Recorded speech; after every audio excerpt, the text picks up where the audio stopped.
আল্লাহ নবী বিশ্ব নবী মুহাম্মদুর রাসূলুল্লাহ সাল্লাল্লাহু আলাইহি ওয়াসাল্লামের প্রিয় একজন সাহাবী হযরত সালমান ফারসি রাদিয়াল্লাহু তাআলা আনহু। আমার প্রিয় ভাইরা আমার, হযরত সালমান ফারসি রাদিয়াল্লাহু তাআলা আনহু ইসলাম গ্রহণ করার জন্য তাকে এত কষ্ট ত্যাগ স্বীকার করতে হয়েছে। হযরত সালমান ফারসি রাদিয়াল্লাহু তাআলা আনহু বিশ্বনবী মুহাম্মদুর রাসূলুল্লাহ সাল্লাল্লাহু আলাইহি ওয়াসাল্লামের সন্ধান পেয়েছে। সালমান ফারসি বলেন, আমি আর রোম পারস্যে থাকতে চাই না, আমি থাকবো না রোম পারস্যে। মা হতে পারো, বাবা হতে পারো, কিন্তু আমি আর রোম পারস্যে থাকবো না। আমি আমার প্রিয় মানুষ বিশ্বনবী মুহাম্মদুর রাসূলুল্লাহ সাল্লাল্লাহু আলাইহি ওয়াসাল্লামের কাছে যাব। জোরে জোরে বলেন সুবহানাল্লাহ। আমার প্রিয় ভাইরা আমার, হযরত সালমান ফারসি পিতামাতা চিন্তা করলো, সালমান ফারসিকে তো আর আটকানো যাবে না, সালমান ফারসিকে তো আর এখানে আটকানো যাবে না। সালমান ফারসিকে এমন ভাবে তাকে হাতে শিকল লাগিয়ে, পায়ে শিকল লাগিয়ে ঘরের খুঁটির সাথে আটকিয়ে রাখছে। আমার প্রিয় ভাইরা আমার, সালমান ফারসি এইভাবে যখন ঘরের খুঁটির সাথে আটকিয়ে রাখছে, রোম পারস্য থেকে কলিজার টুকরা বিশ্বনবীর কাছে তার পিতামাতা যেতে দেবে না। কিন্তু সালমান ফারসিও তো মানে না, আমি আমার প্রিয় মানুষের সন্ধান পেয়েছি, আমি আমার প্রিয় মানুষের কাছে যাব, আমাকে আর রোম পারস্যে তোমরা দেখতে পারবা না।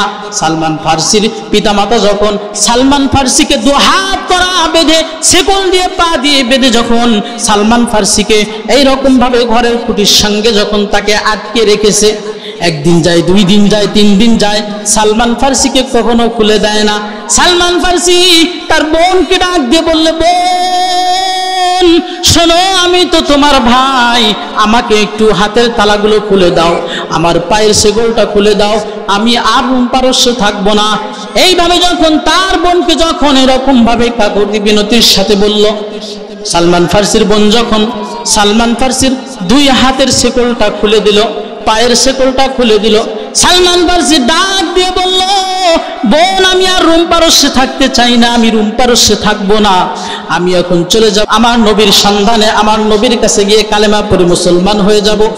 সালমান ফারসি তিনি বলেন, আমি যখন ছাড়া পেয়ে আমি সফর শুরু করলাম, 1 দিন নয়, 2 দিন নয়, 3 দিন নয়, এইভাবে মাসের পরে মাস যায়, সপ্তাহের পরে সপ্তাহ যায়, বছরের পরে বছর যায়, বছরের পর বছর যাওয়ার পরে আমি সিরিয়ার দামেস্কে আমি পৌঁছানোর পর সিরিয়ার মানুষকে বললাম, ও সিরিয়ার মানুষেরা শোনো শোনো, আমি আমার বিশ্বনবীর সন্ধানে এসেছি, বিশ্বনবীর কাছে আমি যাব, আমাকে একটু সন্ধান দাও। আরবেরা কোথায় আসে এখানে ব্যবসার জন্য, আমাকে একটু সন্ধান দাও। এইবার সিরিয়ার দামেস্কের কিছু মানুষ বলল, ওই যে অমুক জায়গায় যাও, অমুক জায়গায় গিয়ে দেখো, ওখানে কিছু আরবিয়ানরা আসে, এসে তারা ব্যবসা করে আবার চলে যায়। হযরত সালমান ফারসি রাদিয়াল্লাহু তাআলা আনহু তিনি চলে গেলেন ওই আরবদের কাছে। যাওয়ার পরে দেখেন সেখানে আরবের লোকরা এসে ব্যবসা বাণিজ্য করে। আরবের লোকরা যখন ব্যবসা বাণিজ্যের জন্য আসলো, সালমান ফারসি বলতেছে, ও আরবেরা শোনো শোনো, আমাকে একটু তোমাদের সাথে রোম পারস্যে নিয়ে যাও। এইবার আরবের ব্যবসায়ীরা বলতেছে, তুমি কোথায় থেকে স্যার, কেন যাবা? সালমান ফারসি বলতেছে, আমি এমন একজন লোকের সন্ধান পেয়েছি, আমি একজন লোকের কাছে চলে যাব, যে নাকি যিনি আমার প্রিয় নবী বিশ্বনবী মুহাম্মদুর রাসূলুল্লাহ সাল্লাল্লাহু আলাইহি ওয়াসাল্লামের কাছে চলে যাব, তোমাদের সঙ্গে আমাকে একটু আরবে পৌঁছায় দিবানি। এইবার যখন মক্কার লোকেরা চিন্তা করলো, আমাদের শত্রু মুহাম্মদের কাছে তুমি যাবা, তোমার মজাটা এবার দেখাবো। সালমান ফারসিকে যখন তিনি শুনতে পারলেন যে বিশ্বনবীর কাছে যাবে, এখন মক্কার ওই আরবিয়ান ব্যবসায়ী আর একজন ব্যবসায়ীকে বলতেছে, একে নিয়ে যা হত্যা করব, এবং মক্কায় নিয়ে যে মরুভূমির ভিতরে হত্যা করে তাকে দুনিয়া থেকে বিদায় করে দিব। আর একজন বলতেছে, না না, একে হত্যা করা যাবে না, সুন্দর একজন ফুটন্ত গোলাপ, সুন্দর একজন ছেলে রোম পারস্য থেকে এসেছে, একে যদি আমরা মক্কায় গিয়ে মক্কার গোলাম হিসাবে আমরা তাকে বিক্রি করে দেই, কিছু টাকা পাবো। সালমান ফারসি এই কথা যখন মক্কার ব্যবসায়ীরা বলা বলি শুরু করলো। সালমান ফার্সিকে বলল, তোমার কাছে যা আছে সব দিয়ে দাও। সালমান ফার্সি ডাক দিয়ে বলল, ও মক্কার সন্তানেরা, মক্কার ব্যবসায়ীরা, শোনো শোনো, আমার কাছে যা আছে সবই নিতে পারো, কিন্তু আমার কলিজার টুকরা প্রিয় নবী মুহাম্মদুর রাসূলুল্লাহ সাল্লাল্লাহু আলাইহি ওয়াসাল্লামের কাছে আমাকে পৌঁছায় দিবা। জোরে জোরে বলেন সুবহানাল্লাহ। আমার যুবক ভাইরা, বিশ্বনবী মুহাম্মদুর রাসূলুল্লাহ সাল্লাল্লাহু আলাইহি ওয়াসাল্লামের জন্য হযরতে সালমান ফার্সি কতই পাগল ছিল, কিন্তু আজকে আমরা যুবক হয়ে, মুসলমান হয়ে, মুসলমানের ঘরে জন্ম নিয়ে আমরা বিশ্বনবীকে চিনতে পারলাম না। কথা বলেন ঠিক কিনা? আমার প্রিয় ভাইরা, আমার মক্কার জমিনে যখন এইবার সালমান ফার্সিকে নিয়ে যখন ব্যবসা বাণিজ্য গুটিয়ে আবার যখন আরবের দিকে শুরু করলো, সালমান ফার্সিকে যখন তাদের সঙ্গী হিসাবে নিয়ে যাওয়া শুরু করলো, হযরত সালমান ফার্সিকে নিয়ে যাইতেছে। সালমান ফার্সি কিতাবের মধ্যে সুন্দরভাবে লেখেন, আমি যখন ওই সমস্ত মক্কার ব্যবসায়ীদের সাথে রওনা করতেছিলাম, আমাকে ওরা 3 বেলা খাবার দেওয়ার কথা ছিল। 1 দিন যায়, 2 দিন যায়, 3 দিন যায়, 4 দিন যায়, 5 দিন যায়, এইরকম ভাবে 1 সপ্তাহ আমি ওই মক্কার আরবদের সাথে আমি সফর করলাম, কিন্তু আমি সালমান ফার্সিকে 3 বেলা খাবার দেওয়ার কথা ছিল, কিন্তু আমাকে 1 বেলা খাবার তারা দেয় না। সালমান ফার্সি বলে, আমাকে খাবার দিত না, আমার শরীরের সব হাড্ডিগুলো বাইরে হয়ে যায়, তো কোনো গোশত ছিল না। সালমান ফার্সি বলতেছে, আমাকে তোরা খাবার না দাও কোনো সমস্যা নাই, কিন্তু আমি সালমান ফার্সিকে বিশ্ব নবীর কাছে তোমরা একটু সাক্ষাৎ করায় দিবা।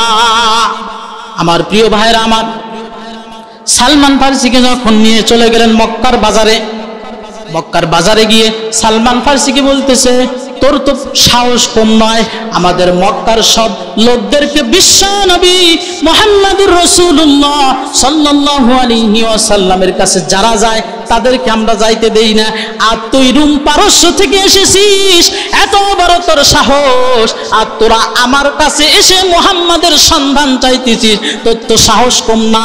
এইবার সালমান ফার্সি বলতেছেন, মক্কার যুবকেরা, মক্কার ব্যবসায়ীরা, শোনো শোনো। এই কথা যখন বললেন, বলার সঙ্গে সঙ্গে সালমান ফার্সিকে এমন ভাবে একটা চর মারলেন, চর মারার সঙ্গে সঙ্গে, থাপড় মারার সঙ্গে সঙ্গে সালমান ফার্সির গালের মধ্যে ওই ব্যবসায়ীর 5টা আঙ্গুল গালের মধ্যে সেখানে দাগ হয়ে গিয়েছে। সালমান ফার্সি ডাক দিয়ে বলতেছে, ও মক্কার লোকেরা, আরবেরা, তোমরা শোনো, আমি সালমান ফার্সির যদি তোমরা জীবনটাও নিয়ে নাও, কিন্তু আমি আমার প্রিয় নবী বিশ্ব নবীর সন্ধান চাই, আমার বিশ্ব নবীর কাছে নিয়ে যাইতে হবে। কথা বলেন ঠিক কিনা? আমার প্রিয় ভাইরা, আমার কেউ বলতেছে একে হত্যা করে মাটির নিচে পুঁতে রাখা হোক, আবার কেউ বলতেছে না, ওকে বেচে দিলে কিছু টাকা পাওয়া যাবে। এমন সিদ্ধান্তের মধ্যে হযরত সালমান ফার্সিকে তারা গোলাম হিসাবে মক্কার এক লোকের কাছে বিক্রি করে দিল। সালমান ফার্সির এই কথা যখন সাইয়েদনা হযরত ওমর রাদিয়াল্লাহু তাআলা আনহু শুনেন, হযরত আবু বকর যখন সালমান ফার্সির ইসলাম গ্রহণের কথা শুনেন, সাইয়েদনা হযরত ওমর রাদিয়াল্লাহু তাআলা আনহুর চোখের পানি টপ টপ করে জমিনে পড়তে থাকে। সালমান ফার্সি বলেন, আমাকে যখন মক্কার বাজারে নিয়ে যাওয়া হলো, মক্কার বাজারে নিয়ে যাওয়ার পর আমাকে বিক্রি করে দেওয়া হলো। মক্কার একজন মানুষ আমাকে কিনে নিয়ে যায়, তার যে আরবের মধ্যে খেজুর গাছ ছিল, সেই খেজুর বাগানে আমাকে কাজ দিল। সালমান ফার্সি রাদিয়াল্লাহু তাআলা আনহু বলেন, খেজুর বাগানে নিয়ে যাওয়ার পর আমি খেজুর বাগানে মাসের পর মাস যায়, বছরের পর বছর যায়, আমি কাজ করি, কিন্তু সালমান ফার্সি বলে, আমাকে কেউ মক্কার কোন লোক বিশ্ব নবীর সন্ধান দেয় না। প্রিয় ভাইরা আমার, হযরতে সালমান ফার্সি একদিন খেজুর গাছে উঠছে খেজুর পাড়ার জন্য, খেজুর কাটার জন্য। মক্কার একজন যুবক এসে ওই খেজুর বাগানের মালিককে বলতেছে, মক্কার সমস্ত মানুষদের কপাল পুড়ে গিয়েছে। কেন রে, কেন কপাল পুড়ে গেল, কি হলো আবার? মক্কার ওই যুবকটা মালিকটাকে বলতেছে, ও মোহাম্মদ মক্কার জমিনে এসেছে। আসার পরে মক্কার সমস্ত মানুষগুলি মোহাম্মদের হাতে হাত রেখে তারা কালেমা পড়ে মুসলমান হয়ে যাইতেছে। জোরে বলেন সুবহানাল্লাহ। আমার প্রিয় ভাইরা আমার, আমি যখন হযরতে সালমান ফারসি বলতেছে, আমি যখন এই কথা যখন আমার কানে আসলো, আমি খেজুর গাছ থেকে লাফ দিয়ে নামলাম। লাফ দিয়ে নামার পরে বলতেছে, আমি ওই খেজুর গাছ থেকে লাফ দিয়ে নেমেছি না আস্তে আস্তে নেমেছি, আমি সালমান ফারসির কখনো এই হুঁশ ছিল না। সালমান ফারসি ওই খেজুর গাছ থেকে লাফ দিয়ে যখন নামলেন, নামার পরে সঙ্গে সঙ্গে সালমান ফারসি ওই যুবকের পাটা জড়িয়ে ধরেছে। যুবকের পাটা জড়িয়ে ধরার পর বলতেছে, মক্কার যুবক, আমাকে একটু মুহাম্মাদের সন্ধান দাও, আমি মুহাম্মাদের কাছে যাব। এইবার খেজুর গাছের মালিকের একটু মায়া হয়ে গিয়েছে। আমার প্রিয় ভাইরা আমার, এইবার হযরতে সালমান ফারসিকে আজাদ করে দেওয়া হলো। সালমান ফারসিকে বলল, যা তোর স্বাধীনতা, তুই মুহাম্মাদের সাথে দেখা কর। এইবার একটু যখন তার একটু মায়া হলো, মায়া হওয়ার পরে সালমান ফারসিকে বলল, যাও অমুক জায়গায় যাও। অমুক জায়গায় যাওয়ার পরে মুহাম্মদ সেখানে বসে তার সমস্ত দল বল নিয়ে কোরআনের আলোচনা করতেছে। জোরে বলেন সুবহানাল্লাহ। সালমান ফারসি যখন তিনি এই কথা বলার পরে বললেন, আমি যখন আমার নবীজির সন্ধান পেয়ে গেলাম, সন্ধান পেয়ে যাওয়ার পরে আমি আমার নবীজিকে দেখার সঙ্গে সঙ্গে আমার সমস্ত কষ্টের কথা আমি সালমান ভুলে গিয়েছি। জোরে জোরে বলেন সুবহানাল্লাহ। প্রিয় ভাইরা আমার, ইসলামের জন্য কতই না কষ্ট করেছে আমার নবী বিশ্বনবী মুহাম্মদুর রাসূলুল্লাহ। ইসলামের জন্য কত কষ্ট করেছে সাহাবায়ে আজমাইন। আহারে ও মুসলমান ভাইরা আমার, আজকে নামাজের জন্য আমরা এতটুকু নামাজ আদায় করব, কিন্তু নামাজের জন্য আমাদের মন চায় না।